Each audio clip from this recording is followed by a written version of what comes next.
दीन दयाल बेरे दुसंबारी हरहु नाथ मम संकट बारी मंगल भवन अमंगल हारी दशरथ अजिर बिहारी दीन दयाल मेरे दुसंबारी हरहु नाथ मम संकट बारी मंगल भवन अमंगल हारी द्रवौषु दशरथ अजिर बिहारी।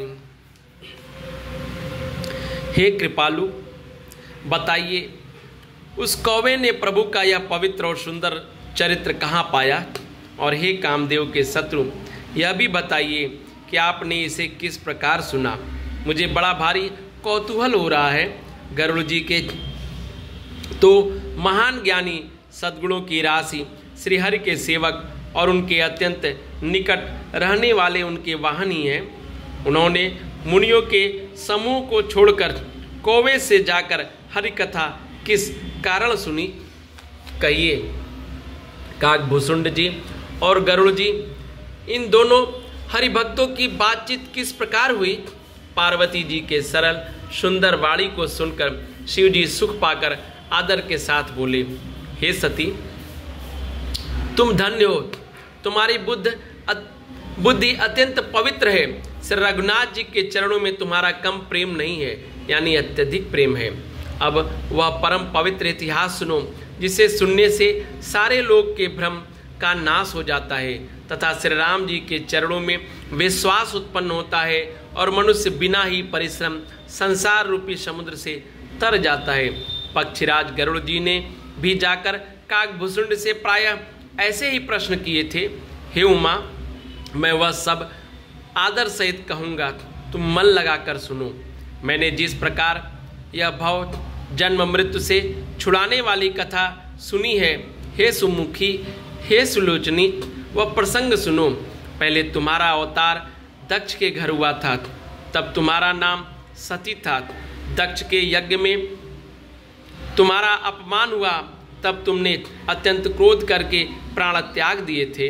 और फिर मेरे सेवकों ने यज्ञ विध्वंस कर दिया था। वह सारा प्रसंग तुम जानती ही हो। तब मेरे मन में बड़ा सोच हुआ और हे प्रिय, मैं तुम्हारे वियोग से दुखी हो गया। मैं विरक्त भाव से सुंदर वन, पर्वत, नदी और तालाबों का कौतुक दृश्य देखता फिरता था।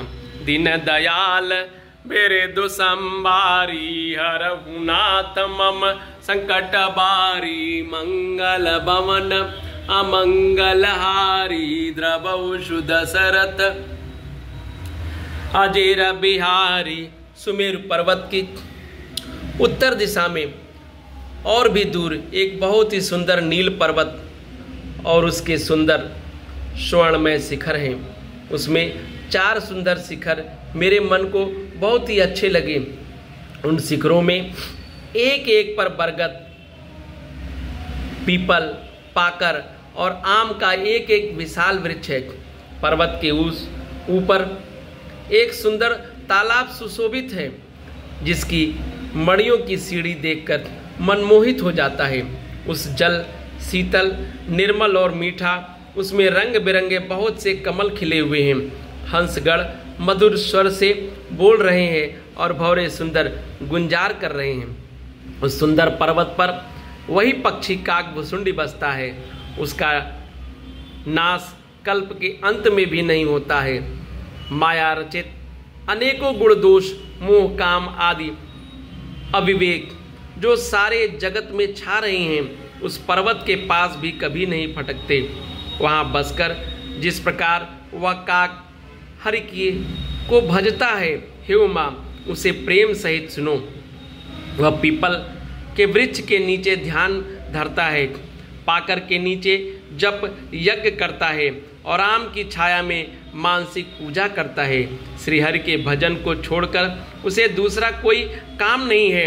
बरगद के नीचे वह श्रीहरि के कथाओं के प्रसंग कहता है। वहाँ अनेकों पक्षी आते हैं, कथा सुनते हैं। वह विचित्र राम चरित्र को अनेकों प्रकार से प्रेम सहित आदरपूर्वक गान करता है। सब निर्मल बुद्धि वाले हंस जो सदा उस तालाब पर बसते हैं उसे सुनते हैं। जब मैंने वहां जाकर यह कौतुक दृश्य देखा तब मेरे हृदय में विशेष आनंद उत्पन्न हुआ। तब मैंने हंस का शरीर धारण कर कुछ समय वहां निवास किया और श्री रघुनाथ जी के गुणों को आदर सहित सुनकर फिर कैलाश को लौट आया। दीन दयाल बेरे दो संबारी हरहुनाथ मम संकट बारी मंगल भवन अमंगल हारी द्रवौ शुद सरथ अजिर बिहारी। दीन दयाल बेरे दो संबारी मम संकट बारी मंगल भवन अमंगल हारी द्रवौ शुद सरथ अजिर बिहारी। जय सिया बलरामचंद्र जी की। सब मंगल ही मंगल हो। जय सिया बलरामचंद्र जी की।